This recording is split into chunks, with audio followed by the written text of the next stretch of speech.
What's up guys, AJ here, and in this video I'm going to be talking about how to set more listing appointments. So there's two main things that I'm going to be covering throughout this video when it comes to setting more listing appointments.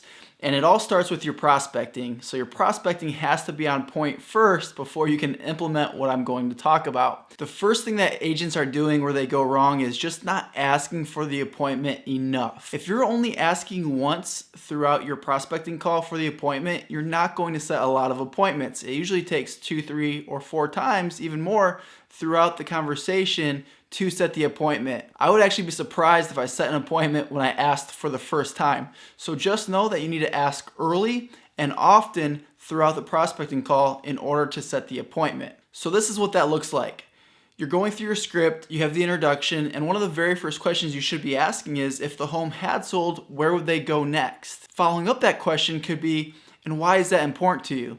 So for example, if they say they're moving to Atlanta, and then they say it's to be closer to their grandkids, well then you can follow it up with, hey, if I could still make that happen and get you to Atlanta so you can be with your grandkids, say in the next 60 to 90 days, get your home sold, is that something that you'd still be excited about? So now you're setting it up to set the appointment, right? You're asking if they'd still be excited about making that move. And then if they say yes, you follow it up with, okay, great. When can we meet? Would Thursday or Friday work best so I can show you how I can get you to Atlanta in the next, say, 60 to 90 days? So then you do a trial close, you let them pick the day, and then once they pick the day, you ask them which time would work best, say 4 or 6.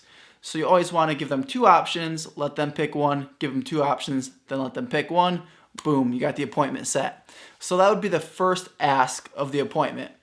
If they're not quite ready to commit to an appointment at that point, well then you just keep going down your script into the next questions that you have, and any chance that you can, you want to ask for the appointment. You don't want to come across salesy, you don't want to come across pushy or aggressive, but there's always natural breaks or natural times in the conversation where the prospect will kind of open up a little bit, share some motivation, maybe share a pain point of what they experienced that will allow you to say, hey, if I didn't do that and I could accomplish this, is that something you'd still be interested in?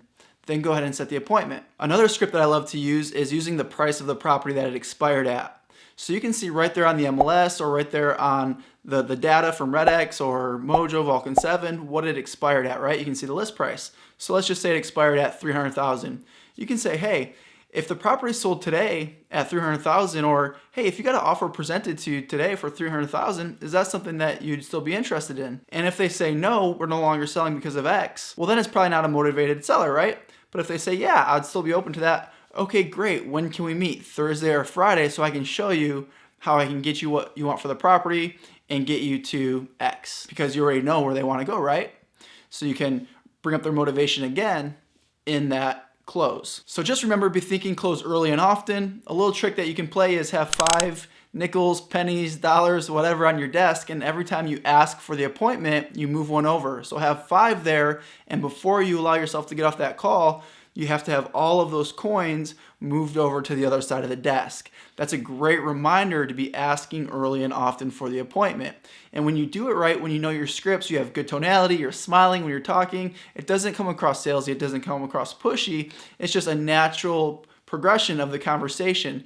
You need to remember this. When you're calling for sale by owners, expired listings, these are people who want to sell their home, right? They have it for sale, or it was just for sale. They want to sell. They need to hire a new agent. They're likely going to list and sell with the agent who calls them that has the best script.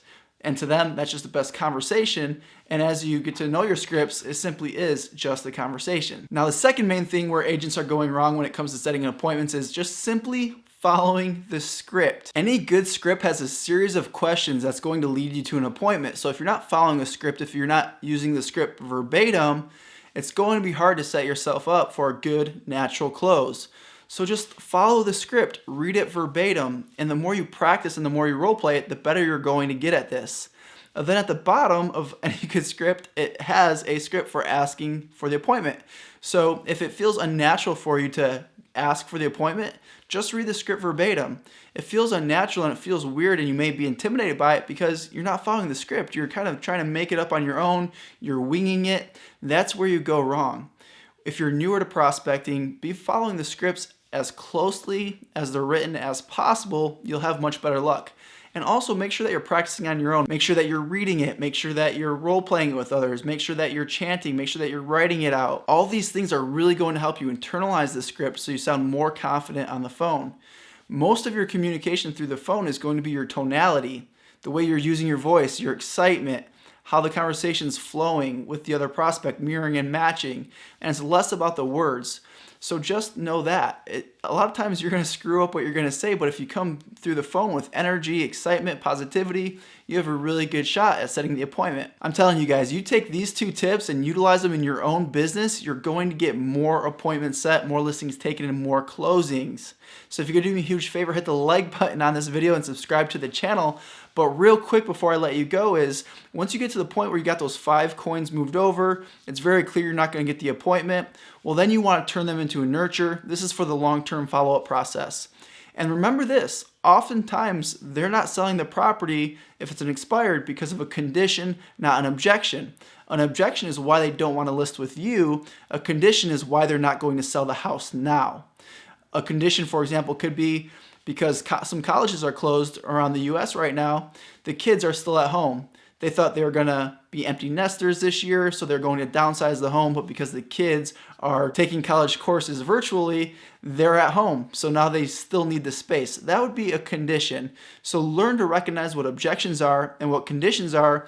And when you know that it's a condition, you start to recognize that, move them into the nurture process. So once you know you're not going to get the appointment after closing for it multiple times, simply say, hey, Mr. and Mrs. Seller, I gotta hop on my next call, but before I let you go, when you go to sell this home next winter, next fall, next spring, whatever they told you, do you have an agent that you're obligated to, or would you be open to interviewing me? What you're doing is you're building your nurture pipeline, your nurture farm, and over time, you're going to have hundreds, if not thousands of sellers who told you that they'll hire you when the time comes, and that's when you start to set a lot of appointments when you're doing these follow-up calls with your nurtures.